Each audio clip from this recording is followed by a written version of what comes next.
अभिमानी राजकुमार की कहानी। एक राजा था जो बहुत ही न्यायप्रिय, समझदार और प्रजा का ख्याल रखने वाला शासक था। इसलिए उसकी प्रजा भी उसे बहुत प्यार करती थी। राजा को किसी बात की कोई कमी नहीं थी। उसके पास हर वह चीज थी जिससे वह सुखी रह सकता, लेकिन सिर्फ एक कमी थी। संतान सुख की बस एक कारण की वजह से वह दुखी रहता था। अपने राजा को दुखी देखकर उससे प्यार करने वाली प्रजा भी राजा के लिए दुखी होती थी। राजा का भाग्य बहुत अच्छा था, इसलिए देर से ही सही उसे संतान प्राप्ति हुई और उसे घर में एक प्यारा सा राजकुमार ने जन्म लिया। पुत्र प्राप्ति की खुशी में राजा ने बहुत बड़ा जश्न मनाया, एक बड़ा उत्सव किया और प्रजा को भी खुश किया। काफी लंबे समय के बाद पुत्र प्राप्ति होने की वजह से राजकुमार को ज्यादा ही लाड प्यार से बड़ा किया जाने लगा। वह कहते हैं ना कि किसी भी बात की ज्यादा अति अच्छी नहीं होती, ये कहावत सच हुई। राजकुमार जैसे जैसे बड़ा होता गया, वह बहुत जिद्दी और अहंकारी होता गया। उसे लगता कि वह राजकुमार है, इसलिए उसकी हर इच्छा पूरी होगी और हर कोई उसका आदेश गुलामों की तरह पालन करेगा। उसने प्रजा को और सैनिकों को अपनी मनमानी करते हुए बहुत परेशान किया। सभी राजकुमार से काफी परेशान और दुखी रहने लगे। कई बार लोगों ने राजकुमार की शिकायत राजा से की। जब जब कोई राजकुमार की शिकायत लेकर जाता, राजा का सिर शर्म से झुक जाता। राजा इस परिस्थिति को बदलना चाहता था। राजा चाहता था कि उसका बेटा अच्छे काम करें, नेकी की राह पर चले। एक बार राजा ने बहुत बड़ी सभा बुलाई और उसमें अपने राज्य के तथा दूसरे राज्य के कई बुद्धिमान लोगों को बुलाया। उस सभा में इस विषय पर चर्चा की गई कि राजकुमार को सही रास्ते पर कैसे लाया जाए। कई बुद्धिमान सभासदों ने राजा को अलग अलग उपाय सुझाए, लेकिन राजा को किसी भी उपाय से संतुष्टि नहीं हुई। अंत में एक मंत्री ने राजा से कहा कि राजा जी, राजकुमार को सही रास्ते पर लाने के लिए एक साधारण जीवन जीने की आवश्यकता है। अगर आप चाहे तो उन्हें आपके राजगुरु के आश्रम में कुछ समय तक के लिए रहने के लिए भेज सकते हैं।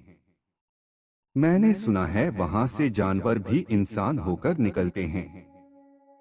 राजा को यह उपाय काफी पसंद आया।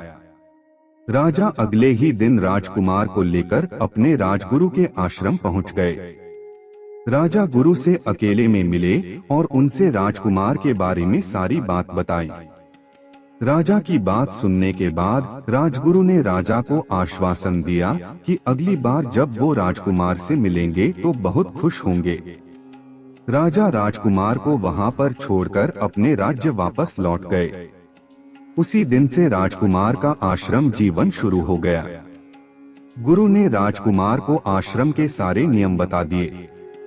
जब राजकुमार को पता चला कि उन्हें भिक्षा मांगकर ही खाना मिलेगा तो उसे बहुत गुस्सा आया। वह गुरु और आश्रम में रहने वाले सभी शिष्यों को बुरा भला कहने लगा। जैसे जैसे समय बीतता गया, राजकुमार को तेज भूख लगने लगी, लेकिन अपनी अकड़ में राजकुमार ने भिक्षा नहीं मांगी। पहले दिन तो अपनी अकड़ के कारण राजकुमार भूखा ही सो गया, लेकिन अगले दिन उससे और ज्यादा भूखा नहीं रहा गया। ना चाहते हुए भी वह बाकी शिष्यों के साथ भिक्षा मांगने के लिए गया।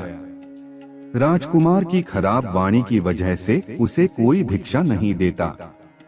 फिर भी अन्य बैठकर खाने की वजह से उसे थोड़ा सा खाना मिल जाता।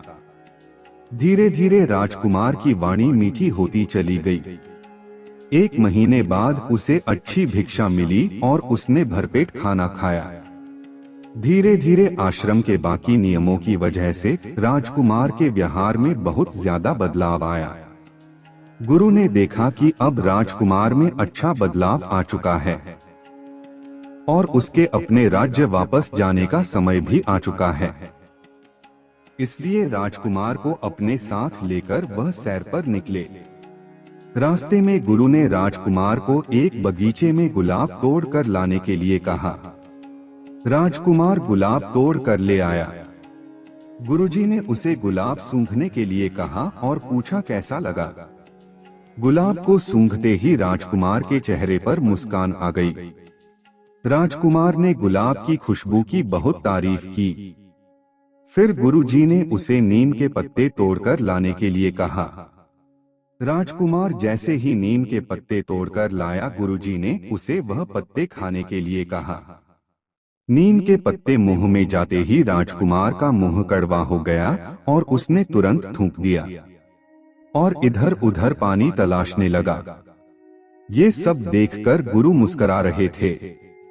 पानी पीकर राजकुमार गुरु के पास आया और उनसे मुस्कुराने का कारण पूछा।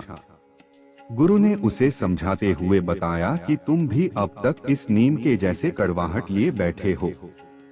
जिस तरह तुमने नीम को थूक दिया, वैसे ही अगर तुमने अपना व्यवहार, अपने गुण नहीं बदले तो सभी लोग तुम्हें अपने जीवन से निकाल फेंकेंगे। या फिर तुम इस गुलाब की तरह अपने अंदर अच्छे गुण लेकर आओ जो सबको अपने पास होने भर से ही खुशी देता है। गुरु की बातें अच्छी तरह से समझने के बाद राजकुमार अपने राज्य वापस लौट गया। राजकुमार के व्यवहार और स्वभाव में आए परिवर्तन से न सिर्फ राजा बल्कि सभी मंत्री, सैनिक और प्रजा काफी खुश थी। आगे चलकर राजकुमार काफी न्यायप्रिय और अच्छा राजा बना। दोस्तों, इस कहानी की सबसे बड़ी सीख यही मिलती है कि अच्छे गुण जीवन में सबसे ज्यादा महत्वपूर्ण है। जब आप में अच्छे गुण होते हैं तो लोग आपको हमेशा पसंद करते हैं और आप दूसरों का भला करते करते खुद भी प्रगति करते हैं। दोस्तों, ऐसे ही वीडियो देखने के लिए चैनल को सब्सक्राइब करें एवं वीडियो को लाइक करें।